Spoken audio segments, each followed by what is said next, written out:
Hey guys, this is Mid-Age Gamer Report for June 15th, 2012. And well, there wasn't too much this week that was interesting, at least to me that was. In the gaming world, we're still a couple of weeks out from the official release of the next DLC for Battlefield 3, that's Close Quarters.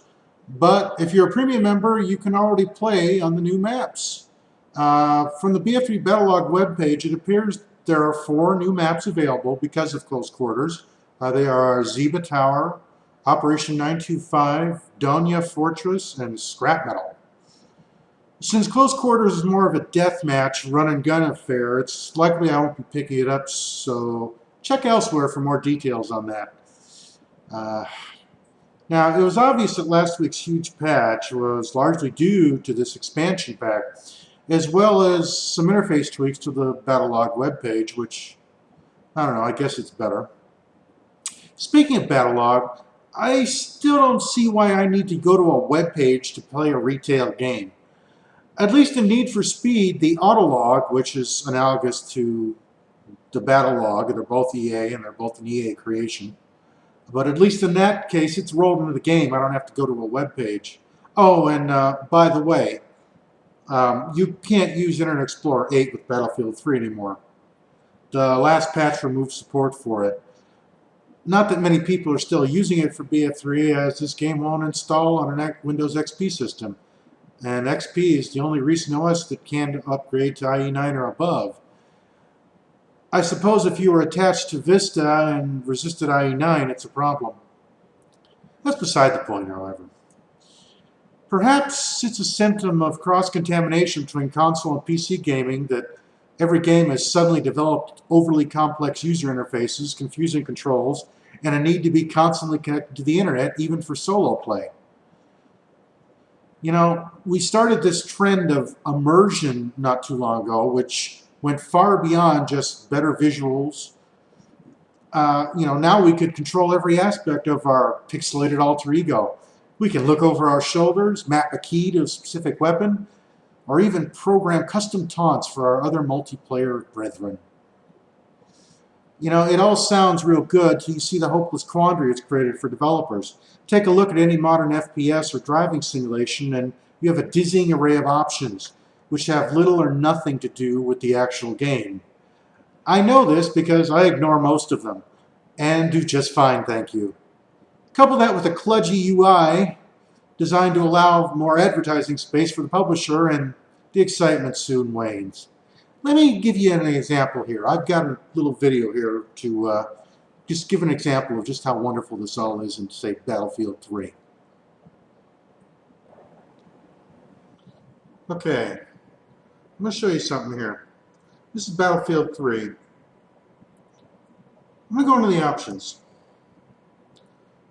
This is what I mean when I'm talking about ridiculously overcomplicated user interface. Now, Battlefield has always been one of the worst offenders, all the way back to Battlefield 1942. But look at this. I mean, half of this stuff, really? Ambient occlusion? Do I care about ambient occlusion? Really? I want to play a game. I don't want to take a picture. Okay. Key bindings. Look at this. How many possible ways do I need to control how I move around the ground? Select underslung.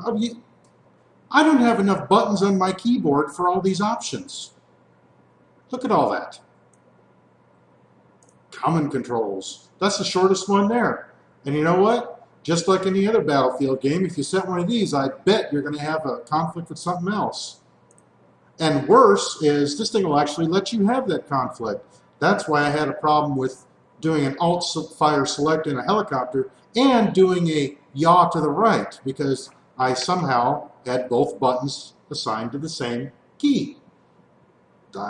There's too many. Just too many. Look at all that. And this is what I mean. Now, I can't say this is because of console. And oh God, BF3 on a console? I can't imagine what a nightmare it is with just a controller with the flip, flip, flip, up and down, up and down.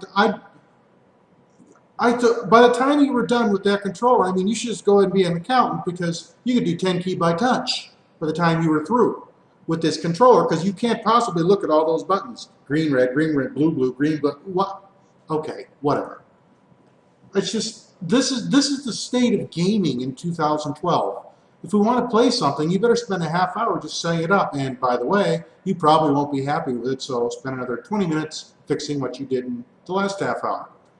But, you know, I guess that's where we are. You know, multiplayer gaming is over a decade old now, and I've played some great titles from all the major developers over the years. You know, about 5 years ago, the options for LAN gameplay started disappearing from games, instead forcing players to log onto an internet server just to start the game.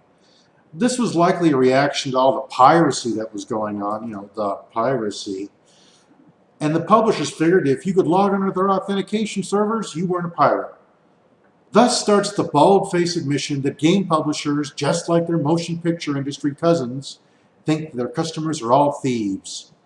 The worst offenders kept the horribly buggy Secure ROM, anti-piracy software, and forced you to log into the internet server just to play the game. I don't play those titles too long, and, you know, when something gets in the way too much, I just lose interest, and it did. So here we are in 2012, and the state of gaming is this. The publishers still think we're thieves. Game controls are either hopelessly overcomplicated or inadequate. I'm thinking Star Trek Online for that one. And we're forced to be online even if we're not playing online against anybody but ourselves. It almost makes me want to go back to Galaga. Hey, that's it for this week, and we'll be talking to you.